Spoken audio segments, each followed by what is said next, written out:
Good morning, everyone. Thanks for joining me this morning for our latest edition of the Tap In Live webinar. This will be a continuation of the series building on the training accountability content that we have on the Nexstar website. This is an interactive session, so please, I encourage anyone to participate. If you have questions, everyone starts out muted. However, you can on the dashboard on the right side of your screen, ask questions, raise your hand, and I will absolutely encourage questions and stop and we'll talk about these things deeper. Today we're going to talk about creating meeting agendas. So the latest in our series, last time we talked about the structure and content of how to deliver meetings and get the most impact from those. And for those of you that have been through Nexstar training, you'll know that we follow a very intentional process on how we do training within all of our classes. So we build upon that and how we recommend that you capture some of that Nexstar magic with your weekly meetings. So the structure is very similar, even though your meeting might be a 30-minute or a 45-minute meeting as opposed to a 3-day meeting. It's the same structure, just a little bit less content. So the part we're going to focus on today is how to create a meeting agenda so that you can get the most impact from the meetings that you have. Really, it comes down to preparation. Are you really prepared to deliver a meeting that's intentional, that has great content, that's structured, and you know where it's going to go? And if any of you have ever had a meeting where you dismissed everybody, you had this meeting and everybody's halfway out the room, and then all of a sudden you remembered, oh, doggone, I meant to talk about this, or I meant to talk about something else. Chances are, if you had a well-crafted meeting agenda, you might not have forgotten about that. All right, so the agenda really helps keep you on track. And the key to everything is preparation. And these are not meant to be things that make your life harder or one more task that's on your plate. If you look at the lesson one that we covered in this series was creating your training plan. And the training plan is a great example of something it might take a little bit of work in the front end to create this, but it saves you a lot of stress. It saves you a lot of time ultimately because every single week you don't have to go back to that training plan and scratch your head and try to think about what you're going to train on this week. You've thought it out and you laid out a very intentional plan. Well, this is one more step in that preparation so that you deliver meetings that have the highest levels of impact. So by creating your meeting agendas, you're going to sit down ahead of time and really form your thoughts. And the result of this is you have a more impactful meeting. It's crafted, it's thought out, it's designed. You know where that meeting's going to go. You know what content you're going to deliver. And it also helps you for the preparation. What other things do I need that are going to help me deliver this meeting and give you more impact? Because the meetings are expensive. You know, bringing a room full of folks in and taking it half an hour or heaven forbid an hour of their time in the morning costs a lot of money. So the important thing is that we get impact from it. If if we're prepared and if we deliver impactful training where we get a high level of retention of the content that we're sharing, then that's a great investment. Otherwise, it's just a waste of money. So prepared versus unprepared, that's the difference. Do you have a plan? All right. So we want to be expert facilitators. And not everybody's a natural facilitator, but the key is we can be a lot better if we have preparation, if we know where we're going to go. As Zig Ziglar said, are you a wandering generality or a meaningful specific? Think about that for a moment. Are we a wandering generality or are we a meaningful specific? Are our meetings specific? I always use the term in my coaching sessions, your meetings should be laser focused. And what that means is we want to have a meeting that has got very structured content and it's focused on delivering the content that you want your employees to retain. Focused content. One of the biggest challenges we see in our meetings is we try to throw too much content in those. And we'll have an hour-long meeting that's got everything from truck stock, safety, housekeeping. Let's cover the numbers. Oh yeah, we got to throw some service system in there. And at the end of this, we've thrown so many things at our participants that they're really going to walk out of that room not really retaining the one core thing that you were hoping to achieve. Or maybe we didn't even have a core thing that we hope to achieve. So that's the real purpose of the agenda. It helps us focus our thoughts so that we have a very meaningful and specific approach to the content that we're going to talk about. So most of us will sit down ahead of time and we'll think about what we're going to deliver in tomorrow's training. And there might be different structures. You might have your own process. Maybe we sit down with a pad of paper and we just scribble some notes, and that's probably the most common example that I see. So we think about all the things that we want to talk about, and I feel it's almost music that's swirling around in our head. Okay, we we have all these thoughts, and it's just like music and it's swirling around in our head. So we need to really think about, okay, what how do we form these thoughts? And it's like taking those tunes in our head and putting those down in a musical score. Okay, and so this is an example of, hey, let's form those thoughts. Let's put them on a structured piece of paper so that we can deliver with the intent that we wanted.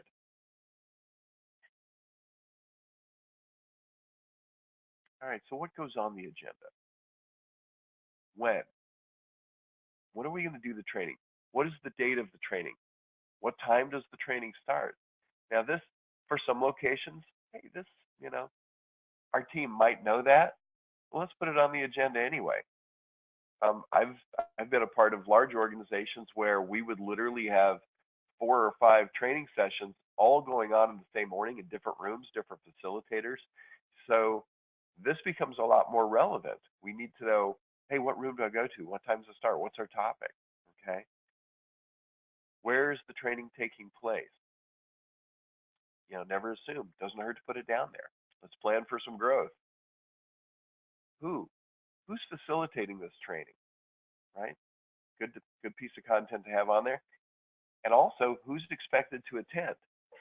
And a lot of times we assume things. Um, for example, if your business is a heating and air conditioning business, um, we might not necessarily think about it, but your installers might sometimes think, am I supposed to be there? Yeah. Do I have to go to the training? Or maybe we're not even consistent in who we invite to our training. So that makes it even more important that we are specific about who we expect to attend that training.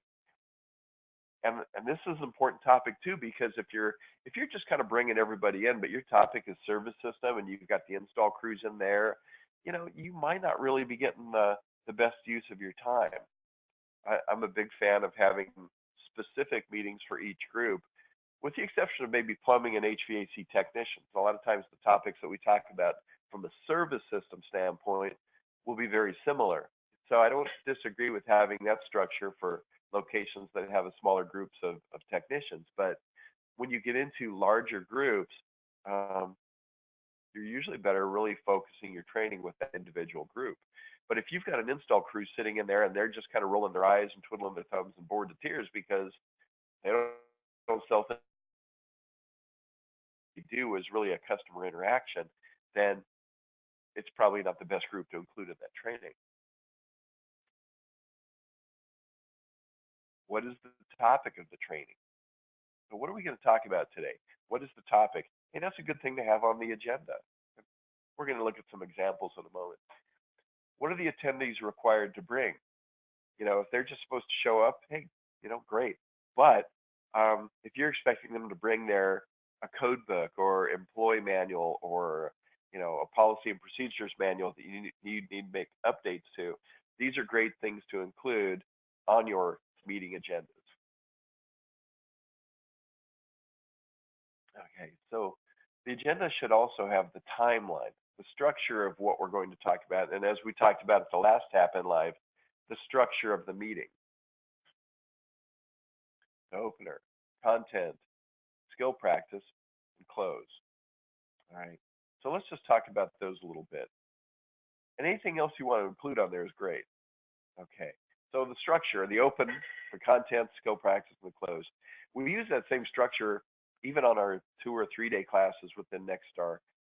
But I'll recap these briefly. Your agenda is a fantastic tool for you to think about the opening exercise. And as I mentioned before, the opening exercise in my opinion, is one of the most critical steps to really having an impactful meeting. The opening exercise is where you're opening the lid of the participants and really bringing them into the content that you're delivering. This is let's face it, most of our teams would rather be somewhere else in the morning. All right, they have a lot on their mind. They have jobs to get to. They've dealt with traffic. They had to drive to the shop.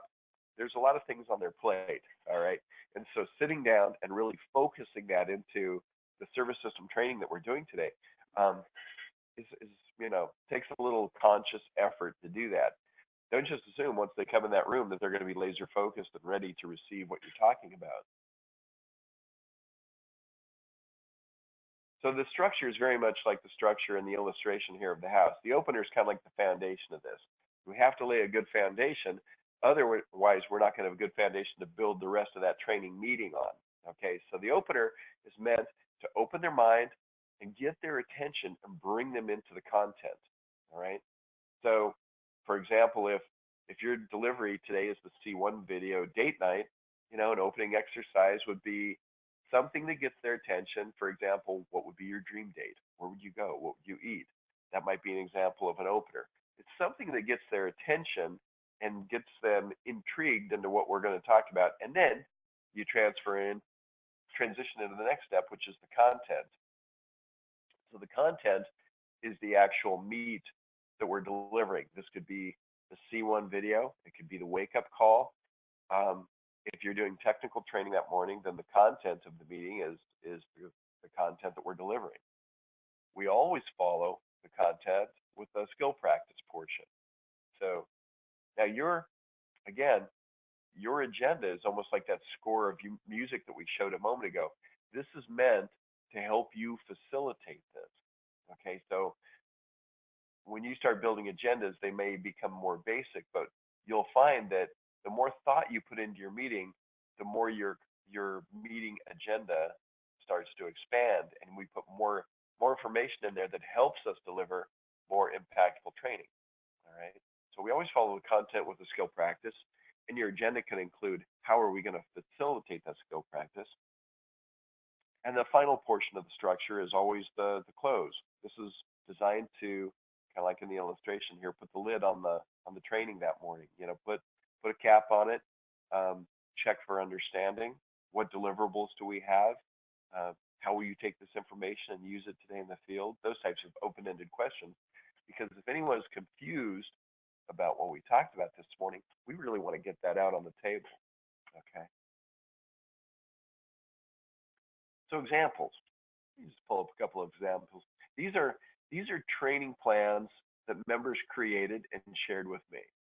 All right. So it doesn't mean these are perfect examples, but when I talk about creating a meeting agenda, this is what I'm talking about. Something kind of like this.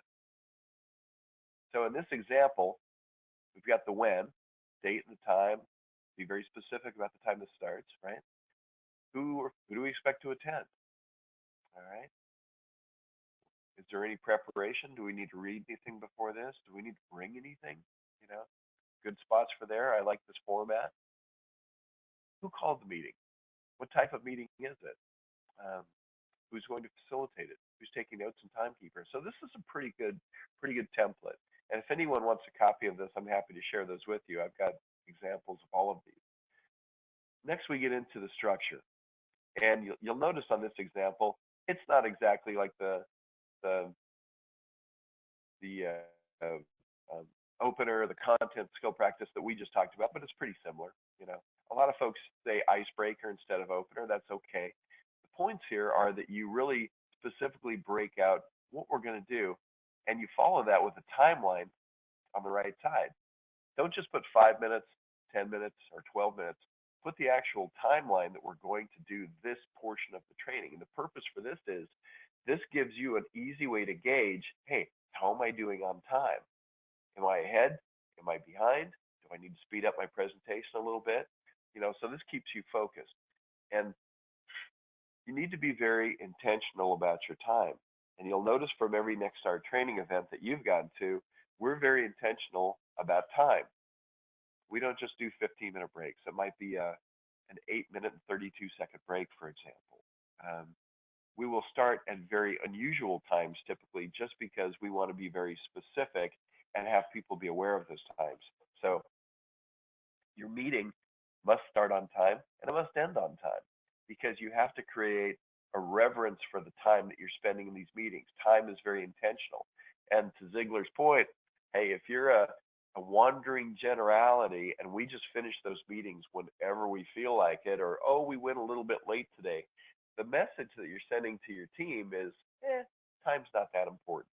And that means that we typically have another meeting out by the dumpster while we get have some coffee and donuts or talk to each other, or you know and that's not the culture that you want to foster. You want to foster a culture that respects time and is intentional of time, because that typically all turns into overtime at the end of the day, right? So this is the agenda, and you'll also see on this example the member who crafted this one put a lot of thought and preparation into his opening exercise and how he was going to facilitate his opening exercise. So think of this as a tool that can really help you deliver better training. Let me pull up another example. This one's a little less formal, but it's still a great plan. Okay. What's the company meeting? What's the date? What is the time of the training? And then it's broken out by steps. It even has some of the other facilitation techniques that we might overlook, like playing the music, introducing a new technician, reviewing the day, and we've got our timeline, very intentional. Um, and again, not perfect examples, but great examples. So the point is, put your thoughts on the paper, like the music to the score. I've also got another very basic agenda. Sometimes I'm coaching members that are not really proficient with computers, and trying to create an electronic agenda is not part of their skill set. Okay, and that's fine. We still need to put some thought and prepare our agendas. So we will fill in the blanks, write it out. I don't prefer this method, obviously, but the point is, you've got a record, you've got an archive, and you have a plan of what we're going to train on this particular day. And if you're using a paper format or electronic format, I still recommend keeping those agendas in a training file. Whether it's electronic or a paper file, that's less important. The point is, keep your agendas. This should be part of the archive. What did we train on and when? Because another intentional part of planning for your training is knowing what you've already trained on, so that we're not repeating ourselves. Okay. So this is a very basic manual training agenda. Do we have any questions so far? And if you have a question, you can raise your hand and I can unmute you, or you can type it in.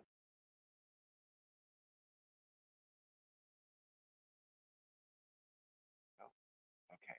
We'll keep moving. All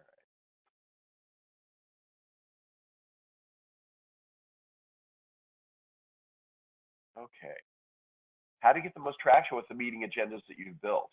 And you can actually take your meeting agendas that you prepare. These are not a secret. If you choose to really put some time crafting those things and you're proud of those, you could post those. Before I came to Nexstar, I worked for a large organization where we had, it was $25+ million company. We had several technicians, several level of technicians, installers, sales folks.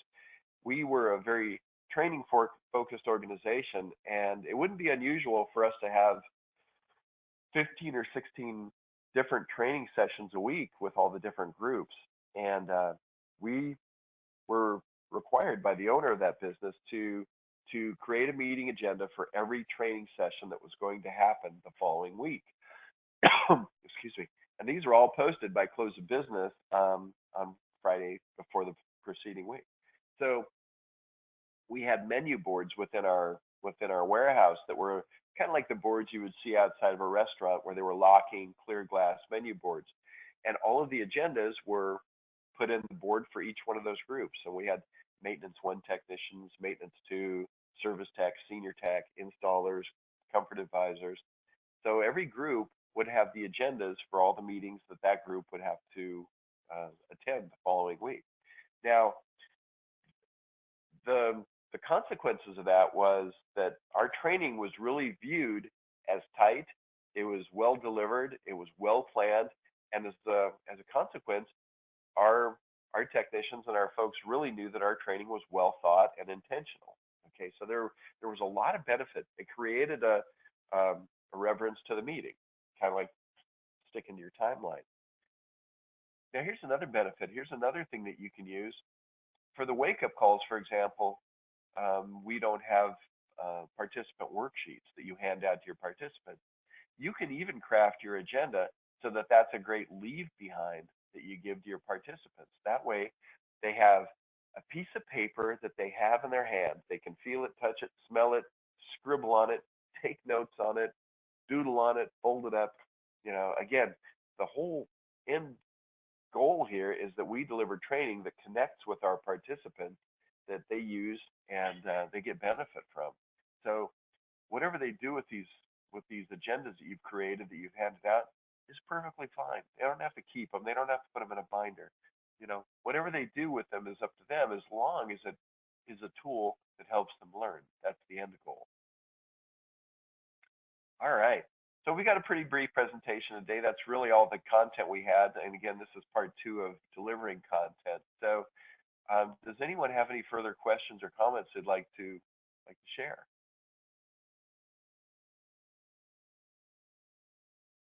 I'll give y'all a moment if you want me to unmute.